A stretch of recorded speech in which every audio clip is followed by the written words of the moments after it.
마태복음 들어가겠습니다. 마태복음은 복음서 중에서 가장 긴 복음서라고 할 수 있고요. 그 다음에 마가복음에 없는 여러 가지 다른 에피소드들이 많이 있고, 그래서 주로 이제 예수님의 생애를 재구성할 때는 마태복음, 그 다음에 부분적으로 누가복음에 근거해서 이렇게 예수님의 생애를 재구성하죠. 가장 기니까 여러 가지 다른 이야기들도 많이 있고, 그 전에 마가복음, 공간복음서 문제 하면서 말씀드렸지만, 마가복음에 있는 대부분의 그 말씀들이 거의 90% 이상이 어, 마태복음에 있다 그랬죠. 그래서 그런 거고요. 그러니까 마태복음, 마가복음을 딱 포함하고 있다. 뭐 이렇게 보셔도 됩니다. 내용적으로 양쪽으로 보자면요. 자, 그러면 이제 우리가 저자 문제를 한번 보도록 할게요. 여러분 책 223페이지. 마태복음의 저자는 전통적으로 예수의 제자들 중 한 사람인 세리마태로 알려져 왔다. 이러한 전승은 마태복음 9장 9절부터 10장에 비추어 볼 때 지지를 받아왔다. 예. 마태복음 9장 9절부터 10절을 한번 보면요. 예수께서 그곳을 떠나 지나가시다가 마태라는 사람이 세관에 앉아 있는 것을 보시고 이르시되 나를 따르라 하시니 일어나 따르니라. 예수께서 마태의 집에서 앉아 음식을 잡수실 때에 많은 세리와 죄인들이 와서 예수와 그의 제자들과 함께 앉았더니, 네, 이렇게 세리 마태가 아마 마태복음의 저자가 아니냐 이렇게 봅니다. 요 마태복음 9장 9절부터 10절에 근거해서요. 기원 후 4세기의 교회 역사가 유세비우스가 교회사에서, 저희가 쓴 교회사라는 책에서 기원 후 140년경 파피아스가 남겨놓은 말을 소개했습니다. 그래서 파피아스가 뭐라 그랬냐, 마태가 히브리어로 된 어록들을 모았고 이를 가능한 한 최선을 다해 해석했다. 그래서 이제 마태복음의 저자가 세리마태다 이렇게 보는 거죠. 이에 더하여 기원 후 180년경 224페이지입니다. 여러분 책. 이레네우스는 뭐라 그랬냐면 마태는 히브리인들 중에서 그들 자신의 언어로 복음서를 출판하였다. 이렇게 얘기를 합니다. 그러니까 초대 교부들의 그 진술에 근거해서 마태복음의 저자가 요 세리마태일 것이다. 그렇게 생각을 하는 거죠. 두 번째 단락 보시면 오늘날의 이제 학자들은 거기에 대해서 좀 문제점을 제기한다. 그거는 여러분이 한번 보시면 되고요. 그 당시 관례가 책을 써서 유명한 사람의 이름을 붙여서 했다. 지금은 그러면 큰일 나죠. 근데 그 당시엔 관례가 그랬다라는 거예요.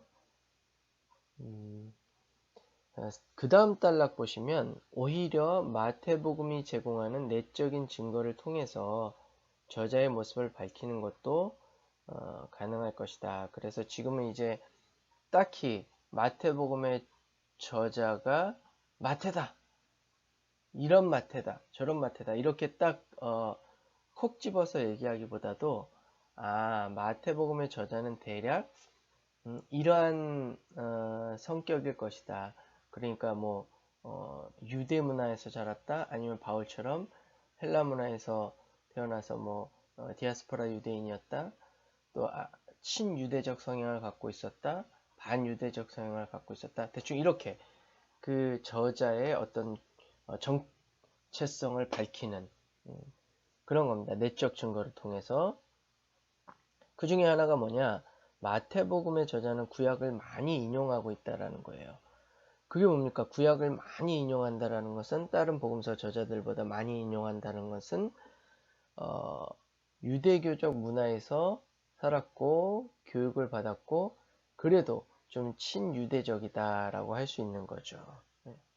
그래서 여러분 책 보시면 구약 성서에 잘 훈련된 서기관 출신이었을 것이다, 이렇게 추측을 하는 겁니다. 또 마태복음 13장 52절에 보면요. 예수께서 이르시되 그러므로 천국의 제자된 서기관마다 마치 새 것과 옛 것을 그 곳간에서 내오는 집주인과 같으니라.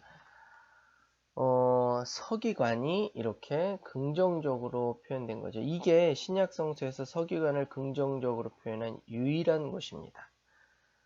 그러니까 아마 마태복음의 저자 가칭 마태가 구약 성서에 잘 훈련된 서기관 출신이었을 것이다. 이렇게 어느 정도 개연성 있게 추측을 하는 거죠. 예, 그 다음에 이제 구약 성서에 대한 해박한 지식을 갖고 있고 이를 신학적으로 적용하는 데도 상당한 기술을 보이고 있기 때문에 그렇다라는 거죠. 맨 밑에 줄 보시면 224페이지 마태복음의 저자는 아마도 유대인 서기관 출신으로 예수의 마태가 세운 신앙 공동체인 교회, 즉 아까 얘기했던 몇 장이에요? 마태복음 9장 9절부터 10절의 그 마태가 이제 예수님을 만나고 나서 그 예수님의 십자가 부활을 체험하고 그 다음에 교회를 세웠을 텐데 그 교회에 들어온 사람 가운데 하나였을 것이다. 그래서 마태가 교회를 세운 마태가 죽고 나서 본인이 마태복음을 써서 복음서를 써서 그 교회의 파운더 설립자의 이름을 붙여서 그때는 그게 관례였고 덕이라고 생각했으니까요. 그렇게 해서 마태복음을 썼을 것이다. 이렇게 보는 거죠. 그는 제자 마태의 가르침을 받아 그 공동체에서 성장하였고 나중에는 지도자의 위치에까지 이르렀던 것 같다. 이후 자신이 배운 유대교의 가르침과 마태 공동체에서 배운 예수님의 가르침을 바탕으로 복음서를 저작하였다. 예. 그래서 결론적으로 마태복음은 예수님을 메시아로 믿은 유대인 서기관에 의해서 작성된 것으로 보인다. 네. 근데 대충 이렇게 예상을 하면 보시면 되고 그 마태복음의 저자가 정말 마태복음 9장 9절부터 10절의 그 마태인지 아니면 지금 우리가 봤던 서기관 출신의 익명의 저자인지 뭐 그렇게 중요하진 않습니다. 어쨌든 마태복음이 하나님이 성령의 감동을 통해서 그 사람에게 복음서를 쓰게 했고 그 이제 우리 손에 들어왔고 우리는 그 마태복음을 통해서 예수님의 말씀과 사역을 읽을 수 있다는 거 그게 중요한 거죠. 네.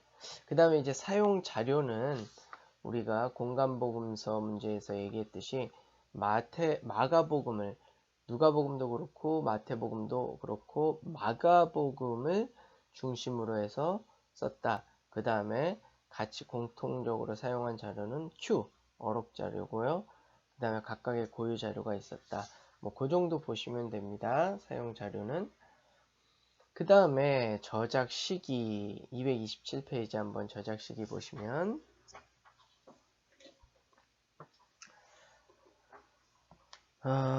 두 번째 단락 한번 보세요. 마태복음은 기원 후 70년 이후에 기록된 모습을 많이 반영한다. 그러니까 마가복음이 기원 후 70년 성전 멸망 전후로 해서 쓰여졌고요. 마태복음은 그보다도 약 한 20년 내지 30년 뒤에 쓰여진 것으로 보인다. 왜냐? 그 70년 이후 성전 멸망의 모습을 많이 반영하고 있기 때문에 그렇다. 우리 책에서는 기원 후 85년경에 쓰여진 것으로 보죠. 좀 더 자세히 말하면 역사적으로 볼 때 기원 후 70년 이후에 그리스도인들은 예루살렘 성전이 멸망당한 이유를 유대인들에게 돌렸는데 이는 예수를 죽인 것에 대한 하나님의 징벌로 이해했다. 이러한 모습이 마태복음 27장 23절부터 26절에 잘 반영되어 있다. 23절 빌라도가 이르되 어찌 미냐 무슨 악한 일을 하였느냐 그들이 더욱 소리질러 이르되 십자가에 못 박혀야 하겠나이다 하는지라. 빌라도가 아무 성과도 없이 도리어 밀란이 나려는 것을 보고 물을 가져다가 무리 앞에서 손을 씻으며 이르되 이 사람의 피에 대하여 나는 무죄하니 너희가 당하라. 백성이 다 대답하여 이르되 그 피를 우리와 우리 자손에게 돌릴지어다 하거늘. 이에 바라바는 그들에게 놓아주고 예수는 채찍질하고 십자가에 못 박히게 넘겨주니라. 그러니까 마태복음에 이런 말이 기록되어 있다라는 건 여러분 이거 한번 읽어보세요. 빌라도는 되도록이면은 예수님을 놓아주려고 했는데 유대인들이 너무 이렇게 막 빌라도에게 강요하고 심지어 빌라도가 자신들의 요구를 안 들어주면 밀란을 일으킬 것 같이 보이고 그러니까 어쩔 수 없이 손까지 씻으면서 야 나는 책임 없다 니네가 책임져라 그런 거죠. 그러니까 우리가 책임지겠다. 거기에서 더 나가서 우리와 우리 자손에게 책임을 지겠다. 돌려라 그런 거죠. 책임을. 그런 모습들이 마태복음에 나와 있다라는 것은 성전 멸망에 대한 그 책임을 유대인들에게 돌린다라는 거죠. 그것이 바로 예수님을 죽인 것에 대한 하나님의 징벌이다. 이렇게 이해했다라는 거예요.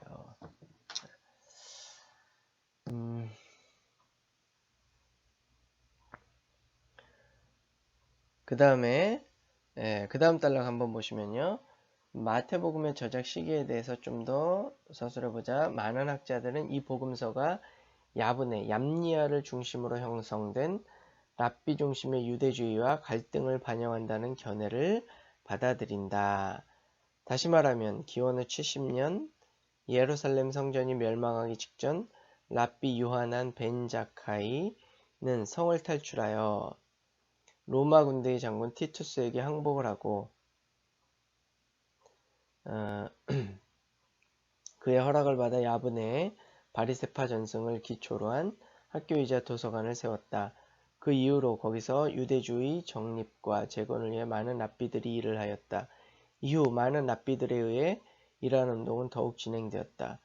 이러한 영향이 마태 공동체에 몸을 담고 있던 예수의 제자들에게 미치기 시작한 것으로 여겨지며 형성되던 유대주의는 그들에게 심한 도전을 주었고 갈등을 가져다 준 것으로 생각된다. 이러한 때 마태 공동체의 지도자는 심각성을 느끼고 이에 대응해야 했을 것이다. 이를 위해 마태복음을 저작한 것으로 여겨진다. 그러니까 이제 유대교가 다시 재건되고 일어나려고 그러니까 이에 대한 심각성을 느끼고 마태복음을 저작했다라는 거죠. 이러한 주장에 대해서 마태복음 안에서 증거를 찾는다면 랍비라는 칭호, 마태복음은 이 칭호에 대해서 상당히 거부감을 나타내고요. 어느 누구도 랍비라고 부르지 말도록 가르치고 있습니다. 23장 8절에 나와 있는데요. 잠시만요. 23장 8절 7절부터요. 시장에서 문안받는 것과 사람에게 랍비라 칭함을 받는 것을 좋아하느니라. 그러나 너희는 랍비라 칭함을 받지 말라. 너희 선생은 하나요. 너희는 다 형제니라. 이렇게 얘기하고 있습니다. 마가복음에서 예수님이 제자 베드로로부터 랍비라 칭함을 받는 장면과 사뭇 다르죠. 이것은 이에 병행 때는 마태복음 본문에서는 이러한 칭호가 전혀 나타나지 않는다는 것을 주목해야 되고요. 그래서 랍비라는 칭호에 대한 부정적인 서술은 당시 바리새인 계열의 랍비 중심으로 형성되던 유대주의에 대해 마태 공동체가 대적하는 자세를 보여준다라는 것. 이런 내적인 증거를 통해서 이제 저작 시기를 가늠하는 거죠. 그러면 그때 랍비 유대교가 형성되던 시기가 대략 AD 85년 그쯤이다. 그래서 아마 마태복음도 그쯤에 그 정도 저술 시기가 그 정도 되지 않을까 이렇게 추측하는 겁니다.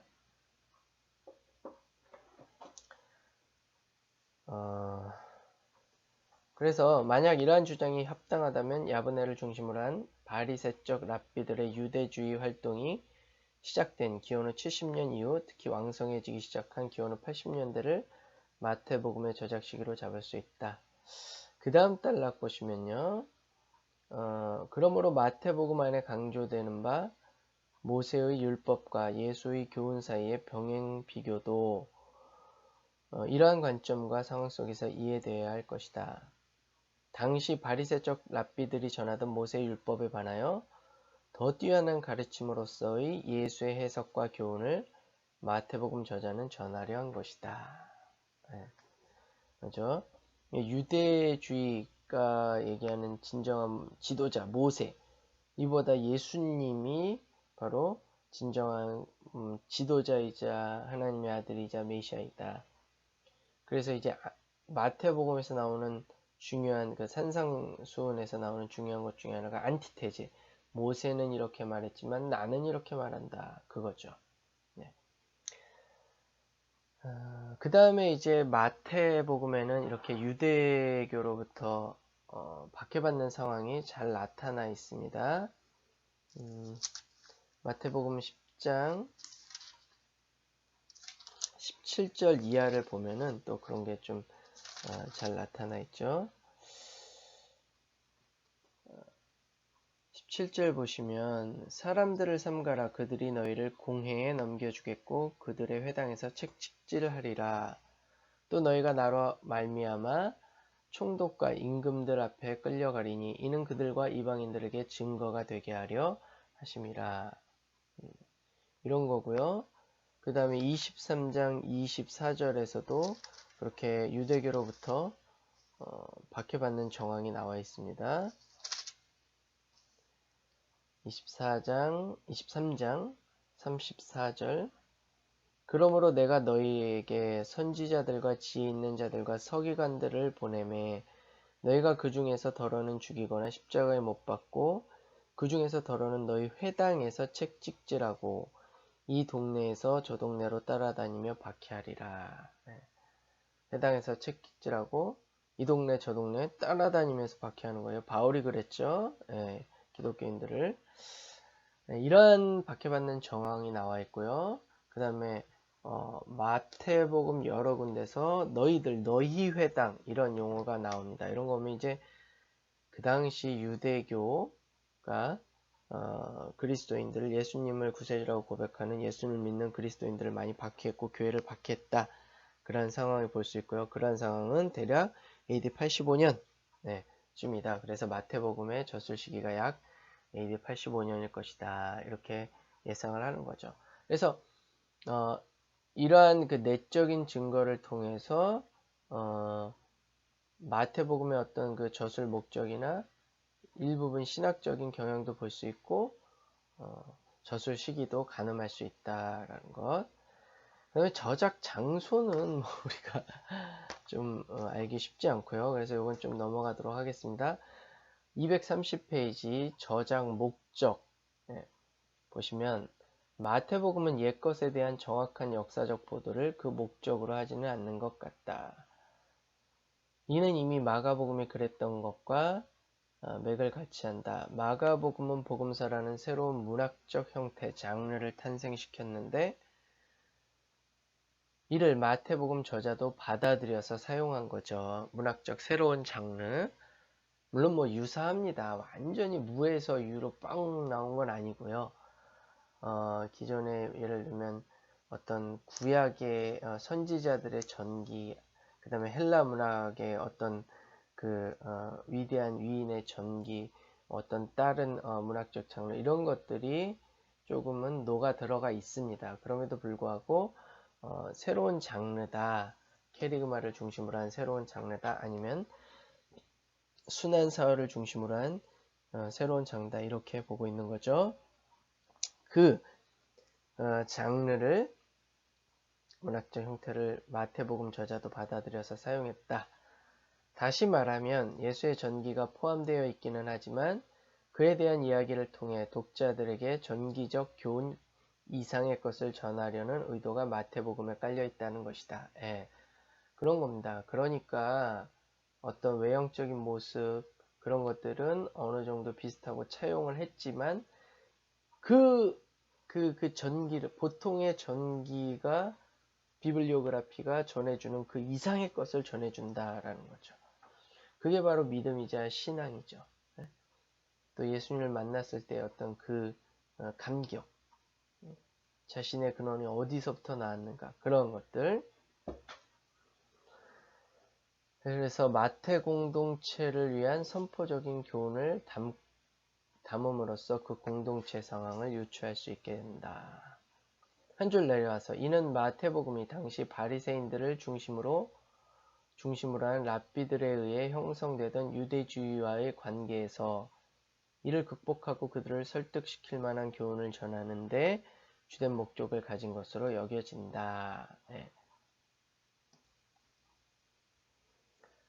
230페이지 두 번째 단락, 마태복음의 저작 목적은 1장 1절에서부터 나타난다. 마태복음 1장 1절, 아브라함과 다윗의 자손 예수 그리스도의 계보라. 아브라함의 자손인 다윗, 그 다윗의 자손인 예수임을 선언함으로써 유대인의 자손임을 명시하죠. 옛 이스라엘과 연속적인 선상에서 예수를 통한 새 이스라엘이 이루어져 갈 것임을 암시합니다. 이는 왕 같은 메시아 예수를 통해서 이루어져 갈 것이다. 이러한 일은 예수가 그의 이름 그대로 자기의 백성을 죄에서 구원할 자임을 서술하는 것이다. 그러니까 구약에서 계속 이렇게 다윗의 자손이 메시아가 될 것이고 백성들을 구원할 것이다. 이러한 예언이 있었는데 바로 그게 예수다라고. 이렇게 구약에 예언되어져 왔던 것이 예수다. 이런 그 신학을 많이 반영하고 있습니다. 마태복음은요. 또 그러한 것을 말하려고 하는 게 저작 목적이다. 그러니까 유대주의 극복, 그 박해의 극복, 그 다음에 두 번째로 정말로 예수님이 바로 그 아브라함의 자손이자 다윗의 자손, 구약에 예언된 그 메시아이다. 이것을 나타내려고 하는 것, 이런 몇 가지 그 저작 목적이 있다. 그런 걸 얘기하는 겁니다. 그래서 이는 왕 같은 메시아, 두 번째 단락 두 번째 줄 읽어볼게요. 옛 이스라엘과 연속적인 선상에서 예수를 통한 새 이스라엘이 이루어져 갈 것임을 암시한다. 이는 왕 같은 메시아 예수를 통해서 이루어져 갈 것이다. 이러한 일은 예수가 그의 이름 그대로 자기의 백성을 죄에서 구원할 자임을 서술하는 것이다. 이로써 예수가 하나님의 새로운 백성, 즉 새 이스라엘을 창조해 나가는 분이심을 말해준다. 이를 서술하기 위해 마태복음 저자는 다양한 그리스도론적 칭호를 사용하였다. 네. 그 다음 단락 보시면 이러한 그리스도론을 그리기 위해 마태복음은 레위 지파 출신인 모세와의 비교와 병행을 통해서도 예수에 대해 서술하였다. 유대인 중 가장 위대한 지도자 모세와 비교함으로써 예수 그리스도가 유대인을 위한 새로운 지도자임을 그린다. 또 같은 선상에서 아담과 대조시켜 에덴 동산에서의 시험을 극복하는 분으로 서술하는데 이로써 모든 족속을 위한 새 조상으로서의 예수를 서술한다. 이러한 서술을 통해 마태복음은 예수가 모든 인류를 그들의 죄에서 구원할 분임을 그리는 듯하다. 이에 더하여 예수는 엘리야와 엘리사에 대한 암시를 통해 기적을 베풀어 주시는 분으로 서술한다. 네. 그리고 이사야서를 자주 인용함으로써 고난받는 주의 종의 모습으로서의 모습을 그려내어 대신 죄의 짐을 지는 예수로 그린다. 마지막으로 예레미야처럼 자신의 동족으로부터 배척을 받아 고난을 당하는 선지자의 모습을 그리기도 한다. 이러한 모습들을 서술하기 위해 마태복음 저자는 글 사이 끼침, intertextuality, 이게 또 이렇게 번역했네요. 상호 본문성이라고 보통 번역합니다. intertextuality. 그러니까 구약에 나와 있는 어떤 용어나 내용, 테마 이런 것들이 그런 것들을 신약에 반영하는 거죠. 이러한 여러 가지 유비를 통해 마태복음은 죄에서 자기의 백성을 구하는 구원자로서의 예수를 전개한다. 하여튼 이러한 한 세 가지 정도의 저장 목적을 우리가 생각해 볼 수 있다. 네, 책에서 그렇게 얘기하는 겁니다. 자, 231페이지 문학적 구조 보겠습니다. 그러니까 마태복음의 문학적 구조가 어떻게 형성되어 있느냐. 첫 번째 견해로는 모세 오경적 구조다. 마태복음 저자가 유대교에서 아마 잘 훈련받은 서기관 출신일 것이다. 이러한 데 기인해서 물론 그것도 이러한 모세 오경적 구조 마태복음의 모세 오경적 구조를 봤을 때 마태가 그런 서기관 출신이 아니냐 이렇게 예상하는 거죠. 이렇게 좀 논리의 순한 논리가 좀 있긴 있습니다. 근데 마태가 모세 오경적 구조를 이렇게 했을 것이다. 자신의 복음서를 모세 오경적 구조로 만들었을 것이다. 그런 건 또 이제 마태복음의 저자가 서기관 출신이기 때문에 그렇다. 이러한 그게 또 이제 이 문학적 구조 이론, 모세 오경적 구조 이론의 받침이 되기도 하죠. 마태복음이 모세 오경을 본으로 하여 기술되었다고 가장 먼저 주장한 학자는 베이컨이다. 그는 마태복음 안에서 반복되는 종결 후렴 구절인 7장 28절, 11장 1절 등등등에 착안하여 이 복음서가 5설교로 구성되었음을 주장하고 있다. 마태복음 7장 28절을 보면요.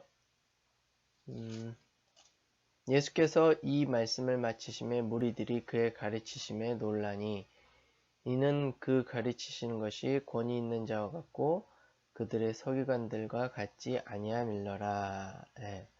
그 다음에 11장 1절 예수께서 12제자에게 명하시기를 마치시고 이에 그들의 여러 동네에서 가르치시며 전도하시려고 거기를 떠나가시니라. 그러니까 약간의 이런 것들은 요약보도라고 할 수 있는데요. 이 요약보도를 중심으로 해서 나눠보니까 복음서가 5설교로 구성되어 있더라. 5개는 뭐냐? 아마 모세 오경 구조를 벤치마킹 했을 것이다. 요즘 용어로 얘기하자면 네, 그렇게 보는 거죠. 그래서 그 5설교란 뭐냐? 산상설교 5장에서부터 7장 산상설교 그 다음에 이제 선교와 설교 10장이고요. 비유설교 13장, 교회설교 18장, 순환과 종말설교 23장에서 25장 등이다. 그래서 그는 마태복음이 서론, 그 다음에 제1권, 2권, 3권, 4권, 5권, 결론 이렇게 구성되어 있다고 주장한다. 뭐 하여튼 다 보면 그럴듯해요. 이 구성은요. 마태복음의 문학적 구조나 구성은 누가 이렇게 얘기하면 그런 것 같고 누가 저렇게 얘기하면 그런 것 같고 참 그럴듯하게 얘기하니까 그렇죠. 그러니까 뭐 본인이 생각하기에 나는 이게 맞는 것 같다 하면 그걸 받아들이시면 돼요. 이건 뭐 크게 중요한 건 아니니까요. 그래서 여러분이 근데 이제 여러분이 성경을 읽을 때 이런 구조 분석을 하면서 읽는 게 좋습니다. 왜냐 그냥 읽으면요 좀 수동적인 읽기가 돼요. 그래서 쭉 읽다 보면 좀 졸립기도 하고 그런데 우리가 한 가지 목적을 가지고 읽는다 그러면 조금 능동적인 읽기가 되겠죠. 그래서 내가 구조 분석을 해보겠다. 그래서 이 마태복음이 어떻게 구성되었는가 쭉 보면서 자기가 나눠 보는 거예요. 문단을. 그 다음에 여기서부터 여기까지가 하나의 주제고 또 여기서부터 여기까지가 하나의 주제고 그래서 이러한 주제가 모여서 챕터 1을 이룬다. 또 이러한 단락들이 모여서 챕터 2를 이룬다. 이렇게 구조 분석을 해보면 참 능동적 읽기가 되고요. 각각의 복음서나 각각의 성경을 파악하는데 굉장히 유용합니다. 그래서 뭐 이런 것들이 이렇게 구성되어 있다. 이러한 그의 책상은 상당히 중요하다. 왜냐하면 우선 마태복음에 나타나는 그러한 종결구가 우연히 사용된 것이라기보다는 의도적으로 사용되고 있기 때문이다. 더욱이 그 다섯으로 구분된 부분은 설화 설교로 구성되면서 다섯 묶음이 모세오경을 연상케 한다는 그의 주장도 상당한 설득력을 가진다. 왜냐하면 마태복음에는 모세에 대한 연상이 상당히 자주 나타나기 때문이다. 이러한 형식으로 마태복음을 펼치는 이유는 마태 공동체 안에 율법 폐기론자들이 있었는데 이에 대항하여 예수의 말씀을 모세오경 양식으로 서술했다는 것이다. 하지만 그의 주장도 약점을 가지는데 그의 분석은 27장에서 8장까지 가지는 위치에 대해 정확한 대답을 주지 못한다. 그러니까 어떠한 그 구조 분석도 완벽하진 않죠. 그 큰 틀의 대부분이 들어맞는데 좀 안 들어맞는 장들도 있어요. 그러니까 그런 거 얘기하는 겁니다. 네. 자, 그 다음에 두 번째로 이제 교차 대칭적 구조. 네. 교차 대칭적 구조가 뭐냐면 이제 이걸 키아즘이라 그러는데요. 여러분 책 233페이지 맨 위에 보듯이 1, 2, 3, 4, 5, 6 하고 다시 5-4-3-2-1- 이렇게 나와 있죠. 이게 1하고 맨 밑에 있는 1-하고 상응하고 2하고 2-하고 상응하고 해갖고 6 비유설교 13장 천국 비유가 중심이고 핵심이다 라는 거예요. 나머지는 이렇게 다 물론 다른 것도 내용에서 메시지를 주고 있죠. 이러한 교차 대칭적 구조, 대칭짝을 평행을 발견할 수 있다라는 겁니다. 한때는 뭐 키아즘이 굉장히 유행했는데요. 이런 건 뭐 여러분이 한번 보시면 됩니다. 그러한 구분도 있다. 키아즘으로 얘기하는 사람도 있다. 그 다음에 그리스도론적 구조. 그리스도론적 구조는 이제 킹스베리라는 같은 학자들이 얘기하고 있는 겁니다. 그는 마태복음 4장 17절과 16장 21절에 같은 표현, 즉 이때부터 예수께서 비로소 뭐뭐를 시작하시다 라는 구절에 착안하여 마태복음을 그리스도론적 관점에서 세 부분으로 구별한다. 그래서 1장 1절부터 4장 16절을 메시아 예수의 인격에 대한 서술로, 또 4장 17절부터 16장 20절을 메시아 예수의 선포에 대한 부분으로, 그리고 16장 21절부터 28장 20절을 메시아 예수의 순환과 죽음과 부활에 대한 언급으로 규정한다. 네.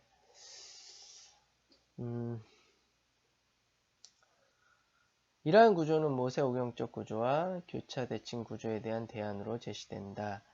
킹스베리의 이러한 그리스도론적 구조 분석은 일부 학자들의 지지를 받고 있으나 위에 제시된 교차 대칭 구조보다는 덜 지지받고 있다. 왜냐하면 이러한 구조는 몇 가지 문제점을 지니고 있다 해서 쭉 나옵니다. 그거 한번 읽어보시면 돼요. 그래서 이러한 그 대칭 구조, 그리스도론적 구조, 그 다음에 수정된 교차 대칭 구조, 요건 대칭 구조, 아까 키아즘의 또 다른 키아즘을 얘기하는 겁니다. 그렇게 대충 이렇게 구조 분석을 해볼 수 있다. 그래서 마태복음은 보시다시피 어떤 지리적 구조보다 이런 구조들로 마태복음이 이루어져 있을 것이다. 그렇게 받아들이는 학자들이 많이 있습니다.